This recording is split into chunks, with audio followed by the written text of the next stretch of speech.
화제의 뉴스를 골라 과학 기자의 시선으로 풀어보는 과학 본색 시간입니다. 오늘은 이동은 기자와 함께하겠습니다. 어서 오세요. 안녕하세요. 네, 오늘은 어떤 이야기부터 나눠볼까요? 네, 최근 미세먼지 때문에 어려움을 겪으신 분들 굉장히 많을 텐데요. 예. 특히 어린이들 같은 경우는 미세먼지가 건강에 큰 위협이 될 수 있지만 사실상 피하기는 쉽지가 않죠. 네. 어릴 땐 또 나가서 뛰어놀아야 하는데 마스크 네. 쓰고 있을 때 얼마나 답답할까 이런 생각도 들더라고요. 네, 맞습니다. 그래서 여러 가지 대책들이 나오긴 했습니다. 예를 들어서 초미세먼지 경보가 내려지면 어린이집이나 유치원, 초등학교는 수업 시간이 조정이 되는데요. 예. 단축 수업을 하거나 휴교를 할 수가 있습니다. 네.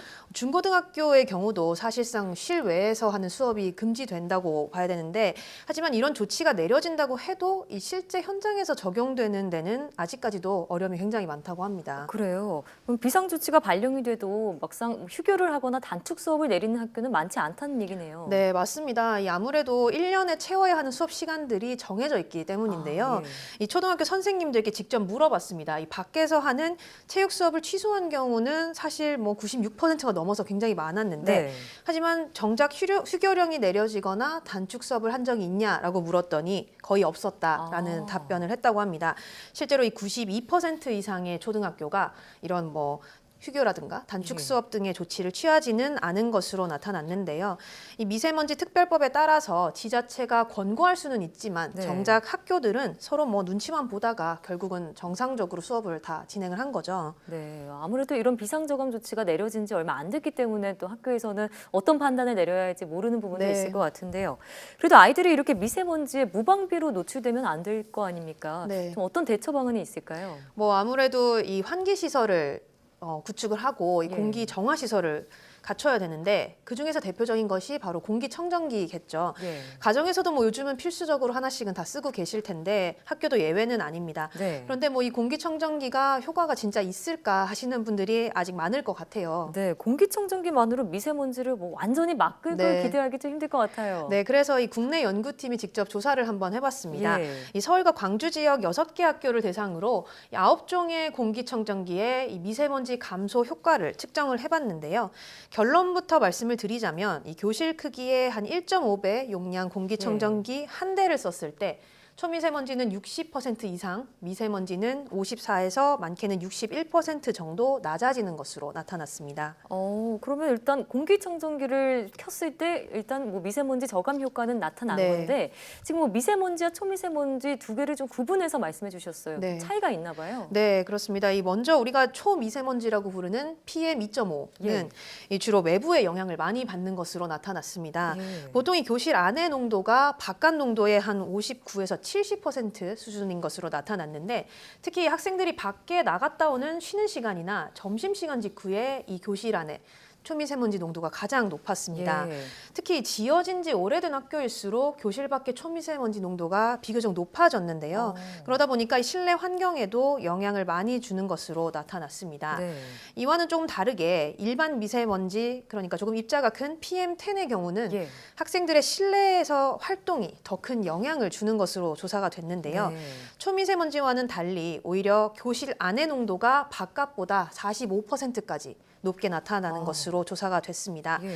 특히 이 PM10의 경우는 입자가 크기 때문에 공기청정기로 잘 흡입이 되지 않는 경우가 많습니다. 네. 그래서 이걸 없애려면 바닥 물 청소를 한다거나 창틀을 자주 닦아주는 게 좋을 것 같고요. 네. 또 먼지떨이 발판을 사용하는 것처럼 이 교실 안에서의 환경 관리가 좀 중요할 것 같습니다. 네. 그러면 좀 입자가 큰 실내에 있는 미세먼지들은 교실 청소를 병행해 주는 게 좋다는 네. 말씀이시고요. 외부에서 들어오는 그런 초미세먼지는 그래도 공기청정기로 잡을 수 있다 이런 얘기네요. 네, 맞습니다. 외부 예. 환경도 같이 신경을 써주는 게 좋다는 얘기겠죠. 그렇군요.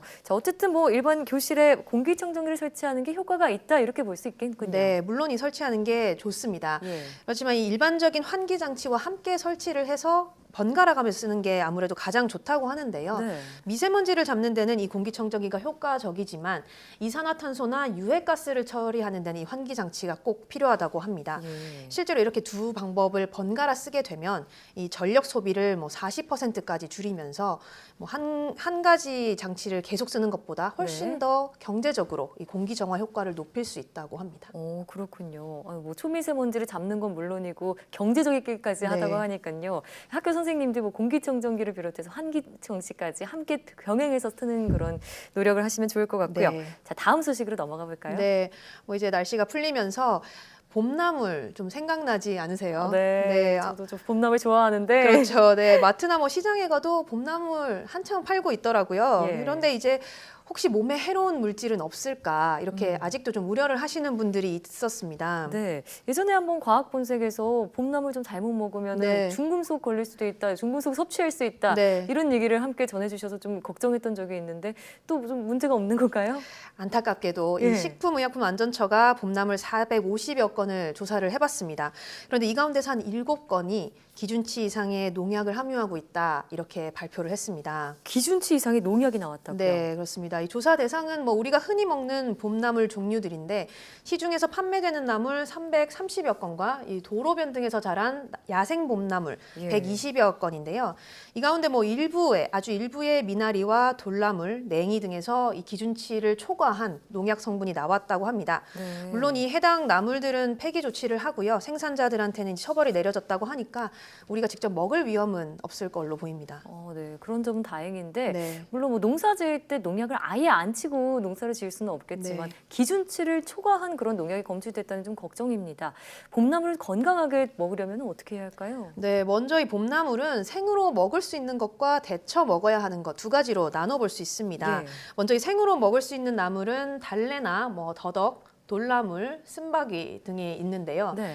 혹시 있을지도 모를 병균이나 농약을 없애기 위해서는 이 차가운 물에 담갔다가 흐르는 물에 3번 이상 깨끗이 씻어 먹는 게 좋습니다. 예. 반대로 이 생으로 먹으면 안 되는 봄나물도 있습니다. 이 보시는 것처럼 냉이나 고사리, 뭐 달래순, 두릅, 원추리 등이 여기에 속하는데 이런 나물들은 아주 적은 양이지만 독성이 있어요. 그래서 예. 꼭 끓는 물에 데쳐 먹어야 하는데요. 그냥 먹으면 식중독을 일으킬 수 있기 때문에 특히 주의를 해야 됩니다. 그렇군요. 이 가운데서 원추리의 경우는 자랄수록 독성이 강해지기 때문에 네. 어린 순만 먹는 게 좋고요. 또 끓는 물에 데친 뒤에는 적어도 2시간 정도는 찬물에 담갔다가 먹는 게 좋습니다. 네. 4월에 또 고사리 많이 먹잖아요. 예. 이 고사리의 경우도 반드시 끓는 물에 데쳐 드셔야 되고요. 적어도 한 12시간 정도는 찬물을 계속 갈아주면서 독성을 제거하는 것이 좋다고 합니다. 네, 봄나물 좀 쉽게 생각했던 그런 네. 음식 중에 하나였는데 생각보다 조리하는 게 좀 까다롭고 지켜야 할 것들이 있네요. 네, 이 나물을 채취할 때도 예. 요즘에 이 독초를 봄나물로 착각하시는 분들이 많더라고요. 네. 그러니까 아무래도 주의를 하셔야 될 것 같고 또 도시의 도로나 하천가에 있는 봄나물은 우리가 알고 있듯이 이 오염 위험이 큽니다. 예. 그러니까 가급적이면 먹지 않는 게 좋습니다. 보통 이 4월에서 5월 초에 나는 제철 봄나물들이 특히 영양소가 굉장히 풍부하고 향도 좋은데요.